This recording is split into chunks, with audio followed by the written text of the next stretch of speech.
I was about 40 minutes into a 45-minute therapy session when a therapist stopped me and just said, "Oh, Shawn, if you could just find a way to quiet down the chatter in your brain, you'd feel so much better." Now, with the remaining 5 minutes, I'd talked myself into never seeing her again. And the next 4.5 minutes after that, I just completely tuned her out. But I have to admit she was right. I think too much, and it's been a problem I've had my entire life. Still up until this point, I think too much too.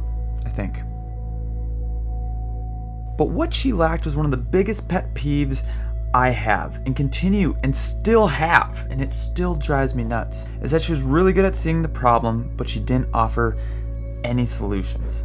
This video right here is full of solutions. Say you're sitting on a bench in front of a beautiful sunset. It's gorgeous. But you start thinking about the phone call you didn't make, what you need to pick up at the store. Your hands have a stain in it. Where did that stain come from? Where did that stain call your parents? The other sunset was better. You're a little hungry, maybe you're thirsty. What do you want to eat? Maybe you want a cheeseburger. I can't eat cheeseburgers. You're trying to be a vegetarian. But you don't like salad nearly as much. You have to pee. You're a little cold. But not too cold to put your coat on. You wish you brought a coat just to see if that would make you feel better. You start thinking about what time it is. And so on.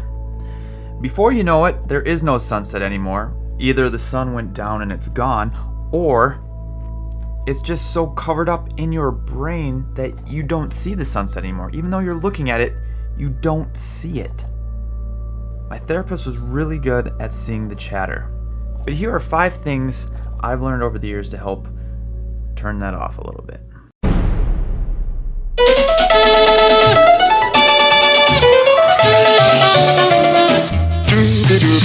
Turn off things that add to the chatter. Social media, the news, crappy magazines. Admit it, we all consume too much.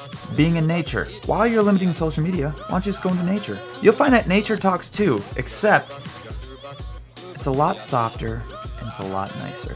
Playing with dogs or kids. Chatter likes predictability. Just try to predict what an animal or a kid is about to do next. My girlfriend's niece once was running down the hallway, turned around, and when she turned around, she had a big nugget of poop on her forehead. Talk about unpredictability. Doing. Just do something. Build something. Create something. Write. Draw. Dance. Just play a game. If your mind has a job, it will work for you. If it's left to do what it wants, well, you're gonna get exactly what you've been getting, because that's what it likes to do. Meditation.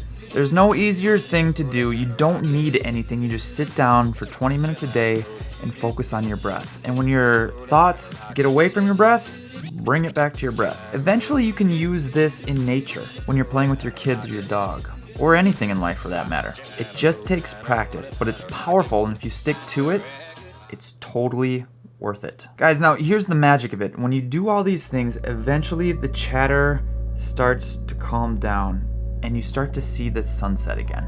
And you're able to focus on the moment where you are right now instead of stuck in your brain. And it's easy to lose it again. But you have to keep an awareness, because it's really easy to get lost in the noise again. Guys, mental health is no joke. That's why I talk about this once a week. And it makes you feel like there aren't any options. I want to say that I have been there where I didn't think there was any options, but I stuck it out and I found options. They're there, you just can't think of them. And if you can't think of any options, let me be one of those people that helps you find them. Just get a hold of me. I am always an option. I hope this helped you a little bit. Let me know what you found that helped your chatter. These are just 5 things that's helped me more than all the other things I've tried. I'd like to read your comments in the comments below. It's like one of my favorite things I get to do every time I make this video, is the communication aspect, or else I just feel like I'm talking to myself in a mirror. Life is meant to be experienced, and curiosity will get you there. Share this with someone that you think it could help them. That would be awesome. See you guys next Monday.